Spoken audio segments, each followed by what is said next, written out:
መለሱልን። የዱ አላህ ስብሓነሁ ወተዓላ እጅ አለው ወወጅሁን ፊትም አለው። የእናንተው ኪታብ ይኸው እዚህ ጋር ተመልከቱ። ስለ ርዕስ እያወራሁት ስለምን እንደሚያወራ ተመልከቱ። የውይይት ጥሪ ሰዒድ የሚባል ቲክቶክ ላይ ማሻአላ ላይ የሚለው እኔን ያካትታል እና ናና እኔ ጋር ተወያይ። መለሱልን። ትላልቆቹን አልክ መለሱልን። ደራሶቹን አልክ መለሱልን። ርዕሱ ምንድነው? ወሱ የተናገራቸው ነገሮች እስልምና ይወክላሉ ወይ እያልኩት አይ ብሎ እንትና መርሐባ ብለዋል እንትና መርሐባ ብለዋል እያለ ሌላ ወሬ አይ እኔ አልችልም። እነሱ ጋር ተወያይ ከሆነ በግልጽ መናገር አለበት። ችግር የለውም ከነሱ ጋር እኮ እንቀጥላለን። አንተ መጀመሪያ ብዙ ቪዲዮ ስለሰራ ቅድሚያ ልስጥህ ብዬ እንጂ የመጀመሪያ ለአንተ ስጠራ እኮ አንተን ስጠራ ተናግሬያለሁኝ። ወደ ሌሎቹም እንደምመጣ ማለት ነው። አሁንም ቢሆን ለምንድነው መንሃጅህን ያፈርክበት የፈራኸው ነው? ይኸው የአንተ ጓደኛ ያለውን ስማው በደንብ አድርገህ። ጉዳዮቹ አንድ ባብ ስር የሚሰበሰቡ ናቸው፣ የሚለያዩ ነገሮች አይደሉም። መጀመሪያ ማለት ነው ስማው እስኪ በደንብ አድርገህ። አላህን ባህሪያት ሲናገር እንደዚህ ይላል፣ ወለሁ የዱን አላህ ስብሓነሁ ወተዓላ እጅ አለው ወወጅሁን ፊትም አለው ወነፍሱን ነፍስም አለው። ፈማ ዘከረሁ ላሁ ተዓላ ፊል ቁርአን ሚን ዚክሪል ወጅሂ ወልየዲ ወነፍሲ ፈሁወ ለሁ ሲፈቱን ቢላ ከይፍ። ሁሎቹንም አንድ መስመር ላይ ነው የጠቀሳቸው። እንዳያችሁት የሚለዩ እንኳን አይደሉም ነው ያንተ ጓደኛ ማለት ነው። ለምን ትፈራቸዋለህ? ለምን? መንሃጅህን ስለሚያጋልጥህ። ለምን? ጅምር ጣዖትን እንደምታመልኩ ስለሚያጋልጣቸው ነው። አንዲት ቆንጸልን ሀሳብ ብቻ ይዞ መሄድ ምንድን ነው? ለምን ፈራሃው? መንሃጅህን ስለሚያጋልጥህ ጅምር የሆነ ጣዖት መሆኑ እንዳይጋለጥ ነው። አሁንም ቢሆን የእናንተው ኪታብ ይኸው እዚህ ጋር ተመልከት። አንድ መስመር ላይ ሁሎቹንም ማለት ነው ሁሎቹንም የጠቀስኳቸውን አንድ መስመር ላይ ነው የተቀመጡት። ከአንድ መስመር እንኳ የወጡ አይደለም። ኢዘን ለምንድን ነው ይሄ?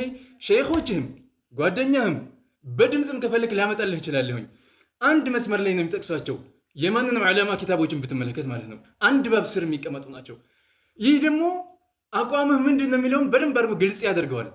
የሆነች ቆንጽልን ስለ አንዲት ትንሽዬ ነገር ብቻ አንስቶ መሄድ ለመሮጥ ለምን ትፈራዋለህ? መንሃጅህን ስለሚያጋልጥህ ነው።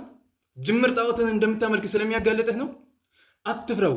ወይላ ደግሞ ከፈራህ ማለት ነው ይሄው ጓደኛህ እኮ በአንድ መስመር ነው የጠቀሳቸው። ኢዘን እሱ ሊወያይባቸው ስለሚችል አንተን እየጠበቁ ነው። እድሉን እናገኛለን አናገኝም። አንተ ከፈራህ እኔ ምንድን ነው ያልኩት? ጥሪ አድርጌያለሁ። አይ በዚህ ርዕስ አይመቸኝም እኔ አልችልም በል፣ ወደ ቀጣዮቹ እናልፋለን ማለት ነው። እራሳቸው በአንድ መስመር ስለገለጿቸው ይህን ደግሞ አትፍራው። ለምን? ሼኾችን ሳይቀሩ ነው በአንድ መስመር እየጠቀሱት ያሉት። ለምንድን ከዛ ውስጥ አንዲትን ቃል መምዘዝ ፈለግ? አሁንም ቢሆን እንፍሩ። አንዷን ነጥለው ማውጣት ተስኖን አይደለም። ነገር ግን ሼኾችህም ሳይቀሩ አንድ መስመር ላይ ነው የጠቀሷት። ይህም ልጅ እንዳየኸው አንድ መስመር ላይ ነው የጠቀሳት። አንዷን ብቻ መነጠሉ ለምን አስፈለገ?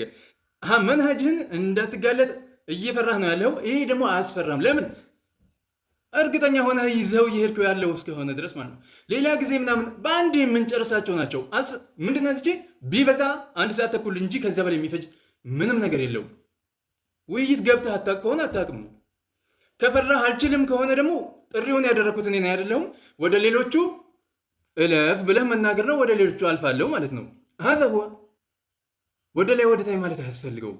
ካልሆነ ደግሞ አቅመ ካላደረሰህ ለምን ፊት ጣልክ? መጀመሪያው ነው እኔ እኮ አልጠራህም ነበረ ፊት ባትል ኖሮ። ምክንያቱም ሌሎቹን ስጠራ ከአቅም በላይ ተንጠራራ። ኢዘን ተራህ ደርሷልና ቶሎ ስል ይሄም እንደዚህ እኔ በዚህ ነው የራሴ የመረጥኩ ስትፈልጉ መረጥ በአንተ በፈለከው ምናምን ስትሉ ነበረ። አሁን ራሴ እንዲህ ካልሆነ ምናምን። ሌላኛው ደግሞ በውስጥ እንኳን ተነጋግረን ይሄን ቀንና ይሄን ርዕስ ብለን ህዝቡ እንዳናሳውቀው በቀን አንዳንድ ቪዲዮ እየሰራን ጊዜ እንፍጅ፣ በውስጥ አልመልስልህም በውዙ እንነጋገራል። ይህም ጊዜ ለመፍጀትና ጉዳዩ ተደባብቆ እንዲቀር የማድረግ ሂደት የሽሽት ሂደት ነው። አሁንም ቢሆን ርዕሱን አንስቼ የጠራሁት እኔ እስከሆንኩ ድረስ ከተቀበልኩ ተቀብያለሁ የምትለው በአነሳሁት ርዕስ ነው አይደለ? አንድ መስመር ላይ የሚጠቀሱ ነገሮች ናቸው። አትፍራው ነው። ከፈራህ ደግሞ ሌሎቹ ጓደኛ ስለጠቀሰው ማለት ነው እሱ ሊወያይበት ስለሚችል ወደ እነሱ እንድናልፍ እድሉን ስጣቸው። አትጨናነቅ ማለት ነው። አዳው